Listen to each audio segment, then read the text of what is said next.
Okay. Hello everyone, this is Natalia Rivera from the Autistic Self-Advocacy Network. I'll be leading today's webinar titled Other Ways to Lead, Understanding the DD Network and Statewide Disability Community. So thank you for joining us on this lovely Veterans Day. I'll go ahead and introduce our two presenters. Our first presenter for today is Savannah Logsdon-Breakstone, who serves ASON in the capacity of social media coordinator.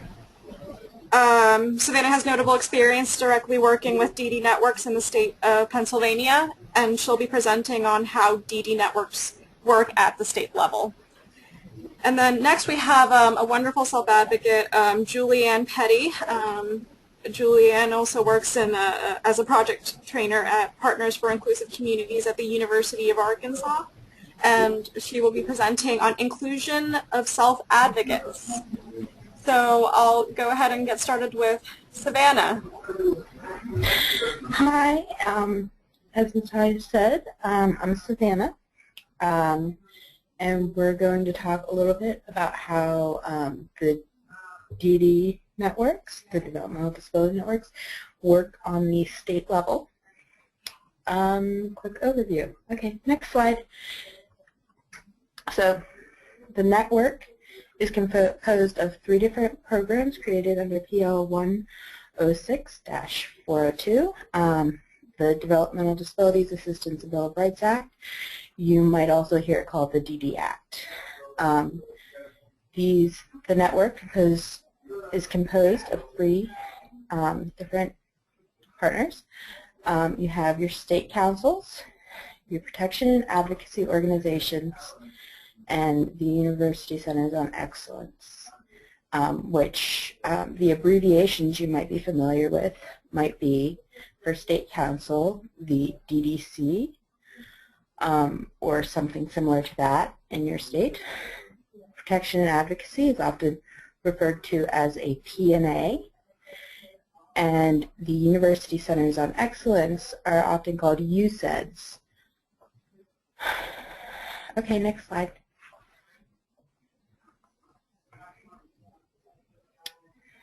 So each program has a specific mandate, a specific set of things they are supposed to do. So there's a image that a lot of people use to describe how this works. It's a 3-legged stool. So each leg is one of the partners. And so the legal leg is protection and advocacy. They can sue people and help with legal issues. The UCEDs, the University Centers on Excellence, are stuff like research, training, curriculum development, that sort of thing. And the DD councils can work in any of the 9 areas of emphasis identified in the Act. And typically a lot of what they do is help distribute funding. Okay, next slide. So I'm from Pennsylvania, so I'm going to use my state as an example in order to demonstrate what this looks like. So the Pennsylvania Developmental Disabilities Council operates under both the DD Act and under an executive order from the governor in our state.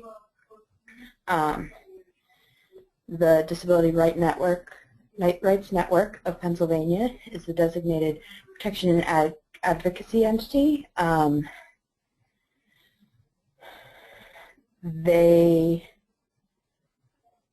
goodness gracious. So, I had something else I wanted to say about that, but I'm going to move on. And the Institute on Disabilities at Temple University is Pennsylvania's UCED. Okay, next slide. Okay, so this next couple of slides is stuff from the Act that explains what each thing does. The councils engage in advocacy, capacity building, and systemic change activities and contribute to a coordinated consumer and family-centered, consumer and family-directed, comprehensive system of assistance that enable individuals with developmental disabilities to exercise self-determination, be independent, be productive, and be integrated and included in all facets of community life. So basically, they do advocacy. Capacity building is that they make sure that you have what you need in order to get the work done.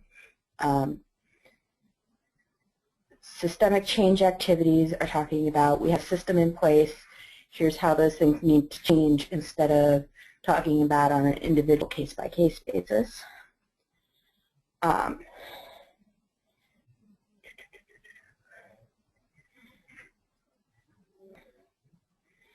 And when you talk about stuff like being centered or directed around the consumer, around the family, centered means you're thinking specifically about those individuals, and directed means that those individuals need to be the ones who are in charge of making a lot of the big decisions about what direction things need to go. And so those are things that the Act says should be a part of the system that helps people to be in the community, to decide what's going to happen in their lives, to be independent, and to get stuff done. Okay, next slide. Protection and advocacy systems protect the legal and human rights of individuals with developmental disabilities in accordance to the subtitle. So basically this says that their job is to protect you, to make sure that your rights, both your legal rights under the law in your state and in this country, as well as your human rights, which are like the big rights, are protected, and to make sure that there's somebody that's going to be there to help you if they are not followed, if your rights are not respected. Okay, next slide. The USEDS provide leadership in, advise federal, state, and community policymakers about, and promote opportunities for individuals with developmental disabilities to exercise self-determination, be independent, be productive, and be integrated and included in all facets of community life. So a lot of what they're doing here when they advise all these different groups is giving information and research that each of these groups need in order to make good policy decisions. They provide opportunities for people to advise and give information not only to these other groups, but specifically to the projects that they're working on, as well as work to provide leadership, give a sense of direction. And all of this is with the goal that people with developmental disabilities should be self-determined and should be, a full part of living in the community. Next slide.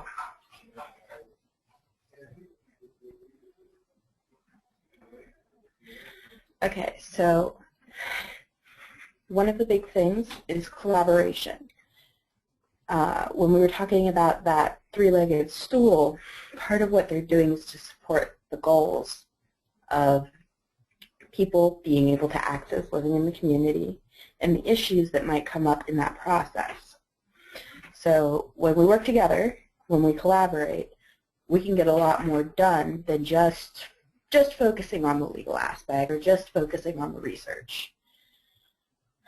So the three sister programs work in collaboration on a variety of issues, both formally, where there's specific agreements and arrangements and a lot of paperwork, and informally, where you might talk to each other and you might be working on the same issue, but you might not have a lot of the specific agreements. In the last few years in Pennsylvania, our partners have been working on stuff like participant-directed services and supports, where the individual, instead of an agency, is directing the supports and deciding who they want to have come into their home. Emergency preparedness, so stuff like making sure people with disabilities can get out of the area if there's a flood, or with, for example, Hurricane Sandy, making sure that people with disabilities don't get left behind in an area where it's no longer safe to be. And the waiting list for services, which in Pennsylvania we have a waiting list to access services in the community. And so there's a big effort, advocacy effort, in order to end the waiting list, to make sure that people can access those services in their communities. Alrighty, next slide. So in Pennsylvania, the Developmental Disabilities Council has 20 members, and that is made up of 10 to 15 committee members and 10 staff. The council members themselves are made up of 13 people, either family members or self-advocates, people with disabilities, appointed by our state governor. There are 5 cabinet appointees, and there are 2 representatives from the other branches of DD Network. One from our USED and one from our Protection Advocacy. And they come together and they regularly have meetings to discuss the issues and the work that they need to do. In my state, we usually have that meeting in Harrisburg, although, which is our state capital, although it can be in any city that works for the council. Okay, next slide.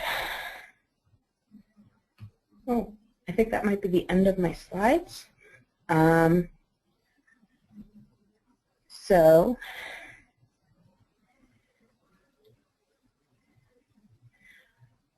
I went through that a lot faster than I thought I would. I'm not sure, Natalia, if we're going to stop for questions now on this section before we move on, or if we're just going to hold questions to the end. Right. So thanks for bringing that up, Savannah. We will be holding questions up until the end. Feel free to type in questions, and I will be reading those out after Julie's presentation. So I will go ahead and switch over to Julie's presentation. Hold on.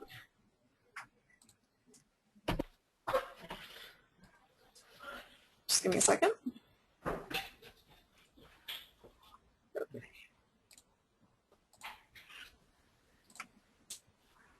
Okay, Julie, do you see your presentation? Yes, yes, I do. Thank you. So, my name is Julie Petty, and I'm going to talk to you about how to involve or include self-advocates. Go ahead. So, I like to talk about perspective. Perspective is the point of view about how you see something or how you see someone. So I really feel that DD networks around the nation, some of them do a good job at including self-advocates, but I think some could do better. And if people have the perspective that self-advocates are totally valued in the state, then they will want to include them more. Go ahead.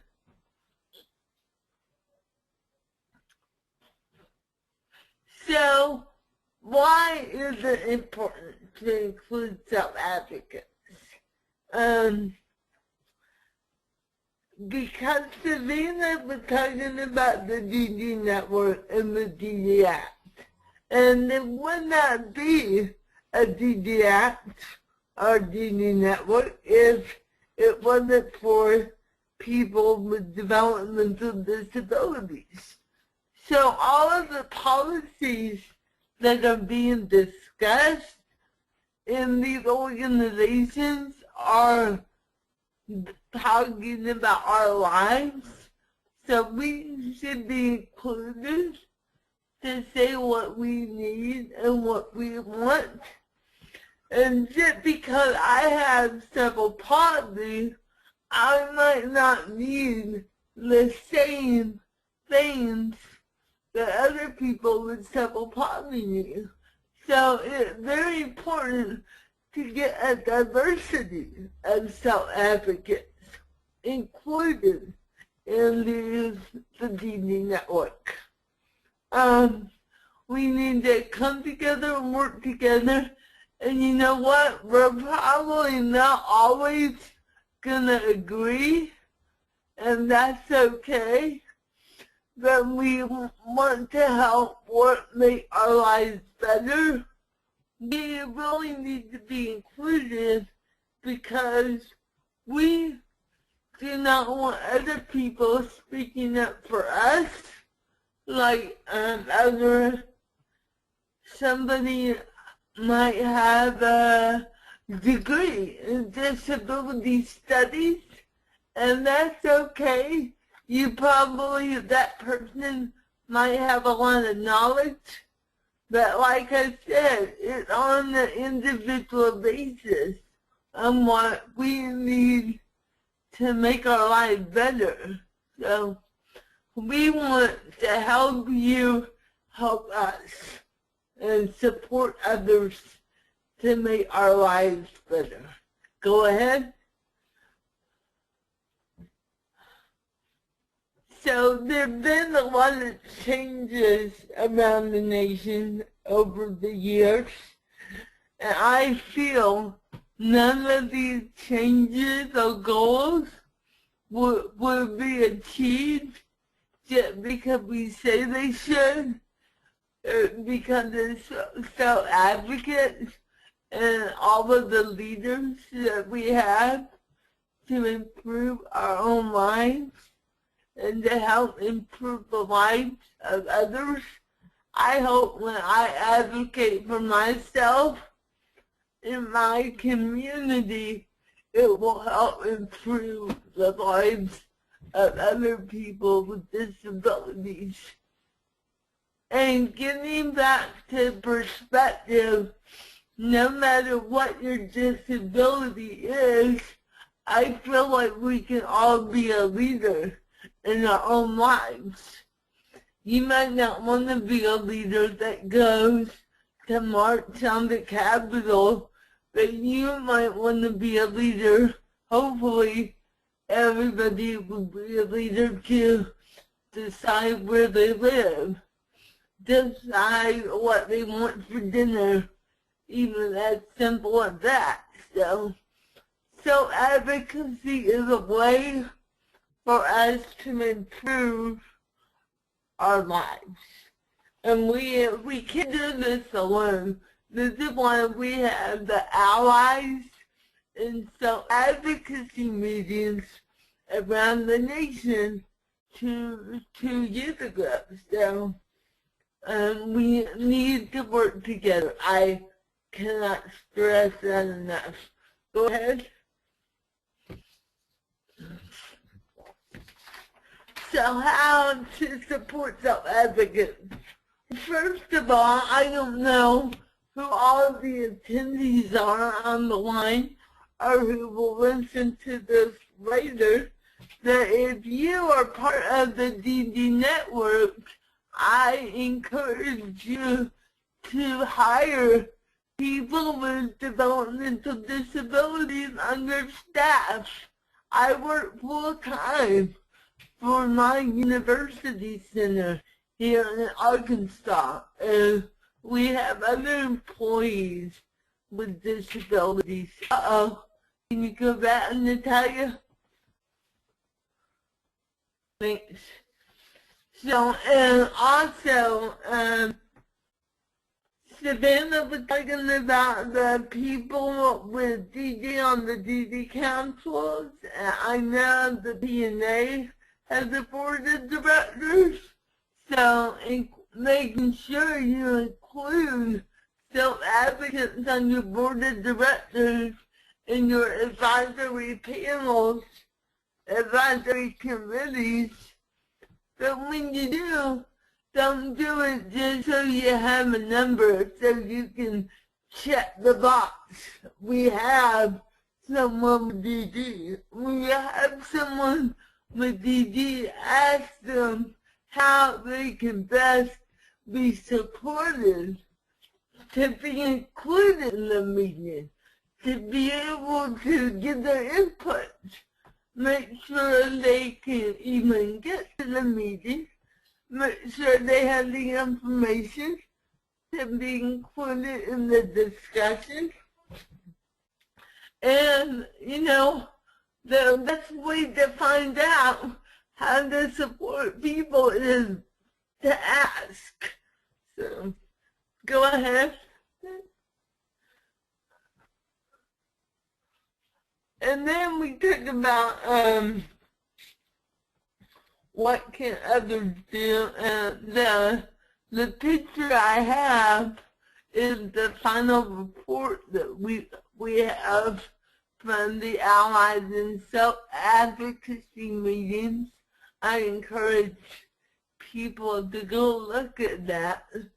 So we need allies, not to tell us what to do, but to support us to get to meetings. You can even learn how to support a self-advocacy group. Others should be sure self-advocates have the information they need to understand how services might change in their state. In my state, we might have some system change, and it's really hard to understand sometimes. So we need to help people understand what's going on. Go ahead. So in the end, I already said most of this, that it's okay to repeat stuff, because I think sometimes we get caught up in doing our own thing, and we forget to make sure we are all leaders in our own lives. Self-advocates are still learning to take charge of their own lives. They are learning to help others around them and take action. They're learning to take action at state and local levels. That, like I said earlier, people need to be willing to hear what we have to say. And so the question is to the DD network in your state, are you willing to work together with self-advocates? Go ahead. This is just a quote I like. It actually came from the People First. I got it from People First of Washington State. So it says, coming together is the beginning, keeping together is progress, and then working together is a success. Go ahead. So, advocates were here. I just really like this graphic that shows you what we can do if we stick together and we work together. We can be the change we want to see in the world. And I did it very fast in Italian, so we have a lot of time for questions. Okay, hello everybody, this is Natalia again. I'm going to start looking through your questions to see, okay. I'm going to see, okay, Savannah, here's a question for you. Okay, so we have a question from Ralph Warren, I believe, and this is a Pennsylvania-related question. In Pennsylvania, can you describe how the partnership may enable advocates or individuals to help guide the evaluation of participant-directed services? So I'm actually really excited that you asked that, because that's one of the projects that I've had the opportunity to advise on through the USEDS portion of it. So right now we are doing a pilot to look at the use of using a supports broker in order to enable people that might otherwise struggle with the management portion of participant-directed services and supports. We had to go over and look at a lot of people who applied to participate, as well as looking at how what areas we wanted to focus on when we talked about outcomes. I was not the only self-advocate involved in that, and in particular the one that I've been working with has been on using that when you're crossing systems. So these aren't just people with developmental disabilities. These are people who have both developmental and mental health disabilities, which can be a really tricky population, you know. And so for me, a big part of it has been being there for each step of the research. And when there's a new stage that comes up, it gets brought to the advisory for that project. And having that research can be really, really important, because it allows us to say, look, we have evidence. This is evidence-based. This works. And that can get the ball rolling, as I say, in getting policy changes to make sure that different types of models can get funded and approved by the state and so forth, as being covered under the different ways that the policy describes what is and isn't defined as different types of services. Which, I mean, then gets passed up to, anyways. And being able to bring that evidence can be really helpful. So if there was a case where somebody was challenging the ability of somebody who has an intellectual disability and has schizophrenia to manage their own services, well, we might have somebody in our pilot, or a couple of individuals will have data in the end. And so maybe the Disability Rights Network, the PNA, will be able to use that research if they have to bring a case to court. They're doing some other work on that right now, but that's something that research can help inform. And the same thing with the Developmental Disability Council. A lot of what they do involves figuring out who should get funding and where funding should go. So there might be a project where somebody wants to make sure that provider agencies understand what this means and trying to get people not to view it as a threat to their services that they offer, and that it's not a threat to their client base. It's simply skips the administrative, the management aspects of what these agencies provide.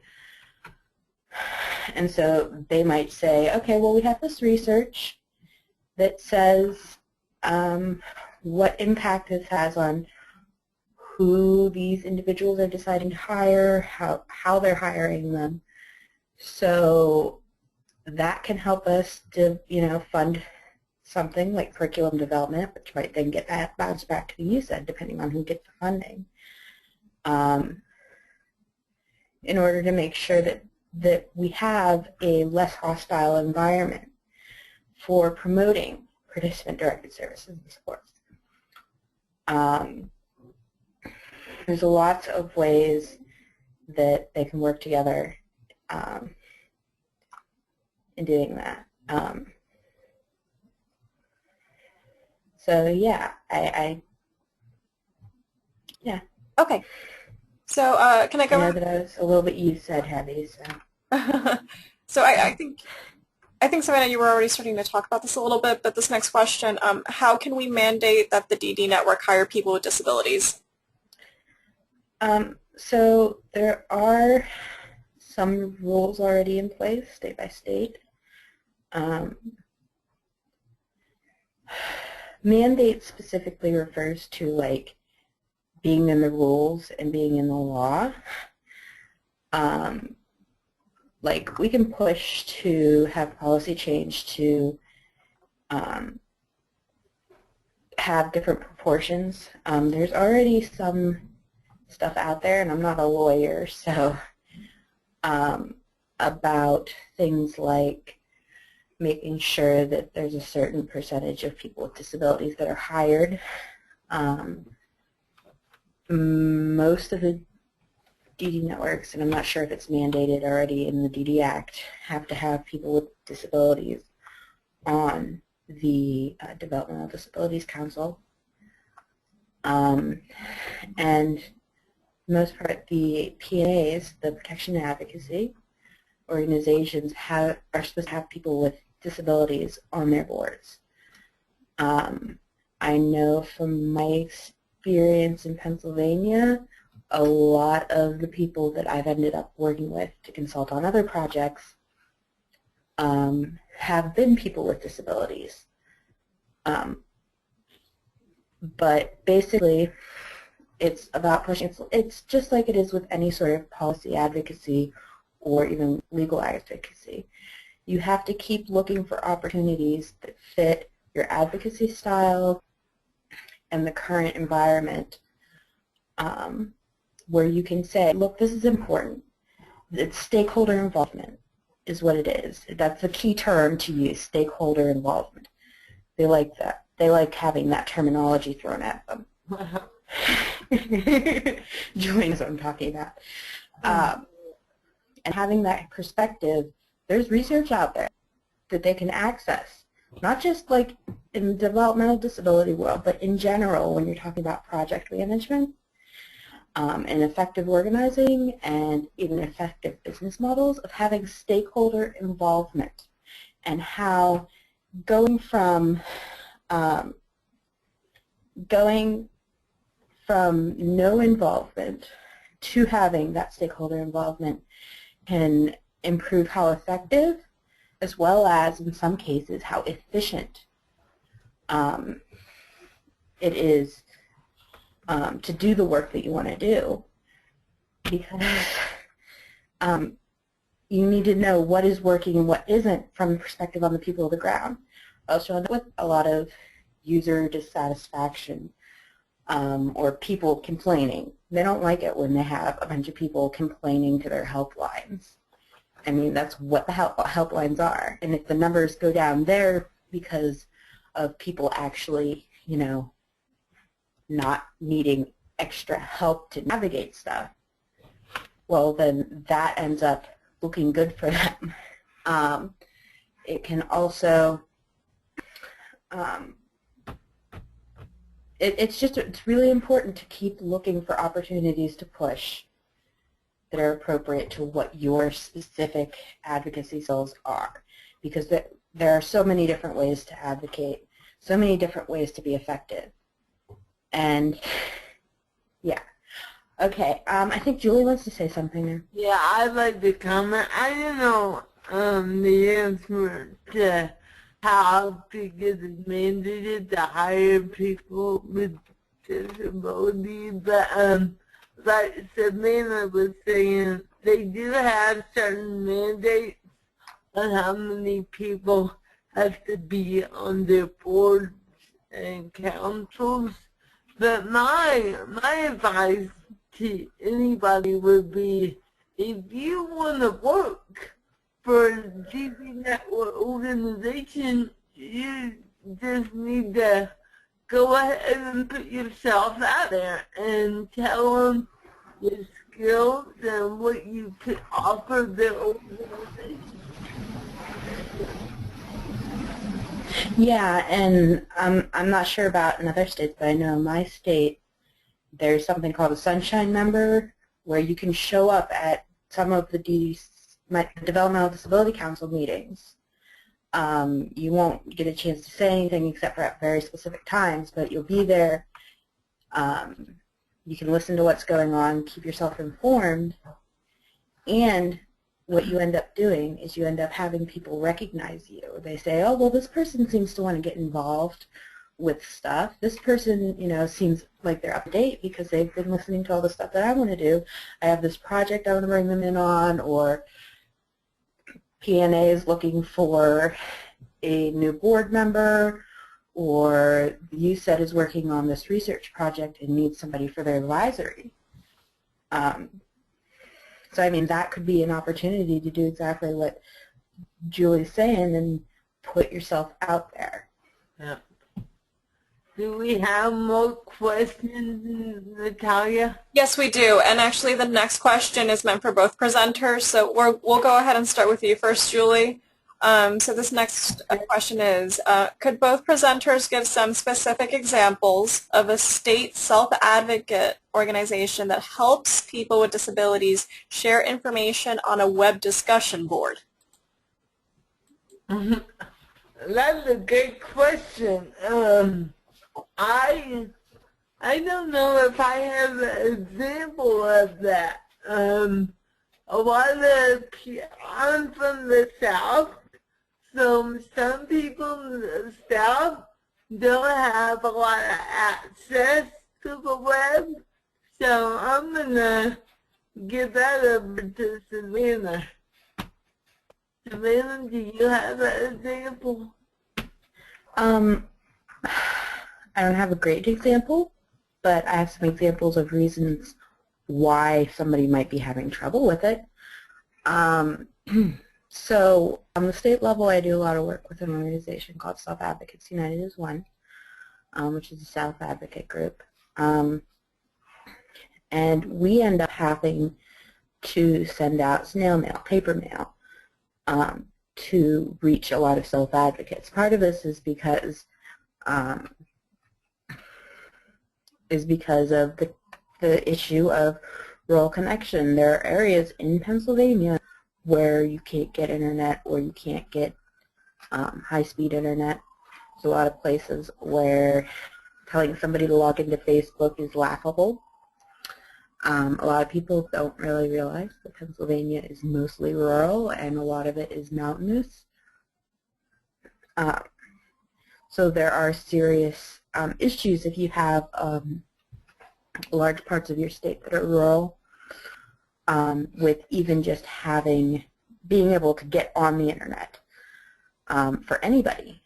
But there's an additional concern when you're talking about reaching out to self-advocates, and that's that unfortunately a lot of us are families, staff, caregivers, the people that help us be able to be in the community and have day-to-day, live day-to-day, are really, the term is paternalistic. They can act in ways that don't treat us as though we are deserving of respect and confidence.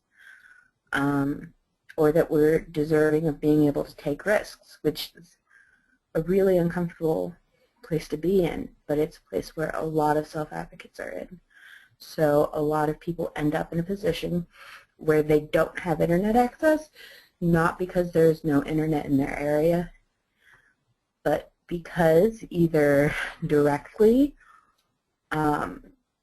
such as just denying access to, or more subtly, things like saying, well, you only get an hour on the computer. Do you really want to do this? There's also people who staff will convince them out of having accounts on any sort of website. So, and then there are people who need additional support to access the internet. They might have low literacy, or just plain, not be able to read, or maybe blind and not have access to the technology, the assistive technology that enables them to access the web themselves, because staff has decided that it's not a priority, or their parent has decided that it's not a priority. I've met people who were just told they weren't allowed, and had the individual thinking that there was some sort of rule or policy or law that said that they weren't allowed to do things. So, I mean, unfortunately, those are very real barriers for a lot of self-advocates when it comes to online involvement in things. Yes, I agree. Yeah, so what I suggest to people who are trying to get information is to remember that you need to push to have a paper version of any work that you're doing. So, for example, and unfortunately this was an unsuccessful attempt, my state's Department of Transportation put out a really nifty survey so that they could help figure out their policy priorities for the upcoming 5 years. And when that survey came out, it was only online. And so I know that between SAU1 and the Arc of Luzerne County, at the very least, if not other groups, we did keep asking them, hey, can you make this, a printed out thing that people could request so that you could, get a hold of people who wouldn't have access to the internet, because it was a really fancy survey. I know places where the page wouldn't load. And, unfortunately, that particular instance, Department of Transportation didn't follow through. But having that paper access is important. A more successful thing was that for the comment period for my state's plan for the Affordable Care Act was pretty horrible for people with disabilities. Especially there were caps that were such that would make it very difficult for people with complex medical support needs to stay in the community. And so seeing that and a couple of other things were concerns about people being pushed into institutions or similar settings because they couldn't get what they needed in the community. SAU1 again went and created some documents that were in plain language, along with the address to send the Centers for Medicare and Medicaid Services stuff, like public comments during the public comment period. But we live in a time now where a lot of people weren't even thinking about, asking people to send in paper comments. Everybody was pushing, okay, you need to get online, you need to go to the CMS site, and you need to add this comment. But just keep remembering that there are people who will not be able to access your site. And push for caregiver information about how important internet access is to what it means to live in the community nowadays. When you're talking to people that are making policy about what sort of on-the-job education people are getting when they have a job staffing people, so that we can end up with fewer people whose staff are preventing them from, accessing stuff. And hopefully we'll end up with a lot more advocates that can, interact with once we have more people who actually have access to the platforms. Okay. Alrighty, I think this next question can apply to both you, Savannah, and Julie, and I think it sort of relates to what you two have been discussing. So can a self-advocacy network really be a self-advocacy network if they are funded by the DD network? That's a good question, and we've had it raised over time, how much control does the self-advocacy network really have if they get the money from the DD Council? And my answer would be, you just need to have a clear agreement with the DD Council, because the self-advocates should be the ones setting the agenda and what you're going to do with the money, not the DD Council. And they might not always agree with what you decide to do. So it really is a sticky situation, and I just think you have to have clear agreements, and maybe you will not agree, and maybe they won't give you any money. So, Savannah, what do you think? Yeah, I mean, for people who are really concerned about that, because it can be hard to get funding, earlier in the year in the PADSA webinar series, and you can look on YouTube, we have it up and captioned, we had a couple of webinars about funding. And you need to apply some of the things that we talk about what funding you go after, to the funding and going after of that funding with the DD Council.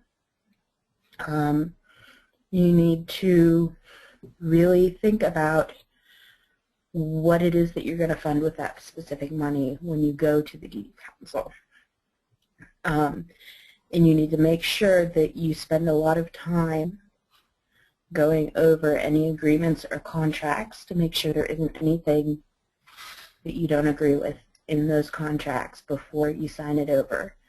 And there might be times where you say, you know what, we don't want this particular funding this year because of the way that a specific project or funding or funding stream is written up. As much as the DDCs, the councils, are really, really useful for making sure that we have funding for the establishment and running of self-advocacy groups, which, by the way, is something that they're supposed to fund.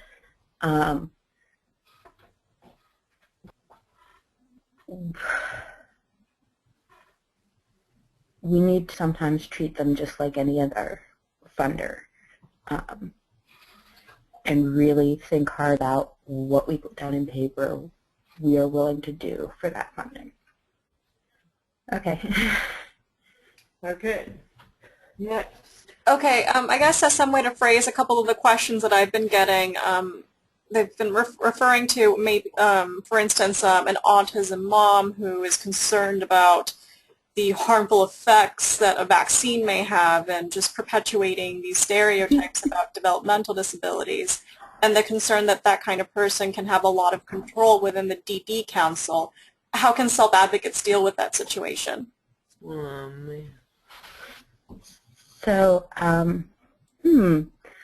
I actually know of a couple of people in my state who have similar opinions to that, who have some influence. And unfortunately, I don't have a great, pretty answer for you. What you need to do is you need to, either you or find somebody who has the right skills to, find opportunities to participate in things at the same time, who is not going to freak out at the person, but is able to calmly, preferably calmly, rebut them in settings that are like advisories, keep up to date with what the council is doing, and keep putting your face out there so that you can get into positions where you have more influence when you say, actually, that's not true, or actually, you know, I'm going to give a quick example that's not specific to DD partners, but I think, you know, talks about that a little bit. In my state legislature had a hearing about the Olmstead Act, the thing that says, yeah, we need to be in the least restrictive setting. We need to be able to access the community. Olmstead decision, not act. Goodness gracious. And so legislators wanted to learn about it. During the time period when I was sitting at the table talking about a paper that I helped participate in, I had to sit next to a guy from an organization called VOR who sat there and was spewing stuff.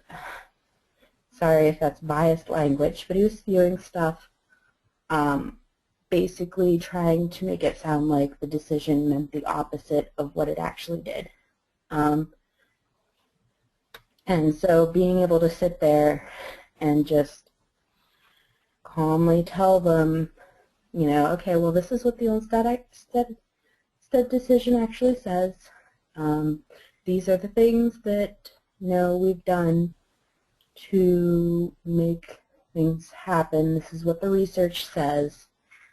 You know, it helps make it look like that type of voice is much more obscure or extremist than it actually is. Unfortunately, that can cut both ways. When you first start out, if it's an unpopular opinion, for example, in autism advocacy, there's a lot of very parent-centric language, and in intellectual disability as well. You know, so when you sit there and you say, well, I think we should presume competence, at first it can be really uncomfortable because you're going to be one of only one or two voices in the room. But eventually, if you keep pushing slowly over time, you can increase the number of voices you have in the room. And to me, that has been the sort of advocacy, as unglamorous and exhausting as it is, that helps get that sort of change that you're looking for. But yeah, it can be really, really frustrating. Julie, would you like to add anything? Okay. No, I'm good. Okay. I'm trying to look through, see if there's a way that I can summarize this. I guess I'm going to go with this last question. I think it's a follow-up to the question about online access, and I guess this will be the last question that I repeat. Here's a okay. So is there an example, a good example of a state advocacy organization, basically posting their comments on budget and policy issues that directly affect self-advocates. So basically so that members can get a better sense of legislative advocacy that that's affecting them. I hope I rephrased that, but okay, but does that make sense? Yeah. Okay. I'm trying to think about what organization a good example. Yeah, I'm having a hard time thinking of like budget-specific stuff. There is a website called Self-Advocacy Online. You might go there, and they have a map of the nation, and you can find different self-advocacy organizations. And they also have many videos of different self-advocates talking about, you know, policies or how they did this or how they stand up for themselves. So that might be helpful to you. I don't know. So, Savannah? Yeah, I mean, budget stuff is really hard. And I feel like there are actually like two things that are happening in this question. And I just don't know if the assumption that that sort of online commenting, or even just commenting in the same context, is going to be the same approach when you're talking legislative advocacy versus, you know, major policy change advocacy. Like the things that I've seen work for getting people better educated about how legislature works and how, you know, laws are put together involve some peer advocacy, and starting with, you know, a very, very basic type of letter where you say, okay, this is the issue that I want to identify. Here's what I feel about it. Here's where you can get more information. Here's my contact info. And that it is basically what a legislative visit would be, but you can start by having that same script in just a letter or a phone call to a local legislator. And having peer education about how to do that is in plain language is really important. You know, we don't really have time to go into a lot of details about that. As for pushing, you know, successfully pushing for change via self-advocate comments, and, you know, collaborating with allies even. When I mentioned earlier the thing with the Affordable Care Act comments, we were actually successful in getting one change from the plan where the state withdrew a portion of their plan during the period that CMS was reviewing it. Initially, they wanted to cut medical assistance for workers with disabilities and cut the income level down to half of what it currently is. And we successfully got them to remove that language from consideration. So, yeah, I mean, I wish we had better answers for you about that issue. And,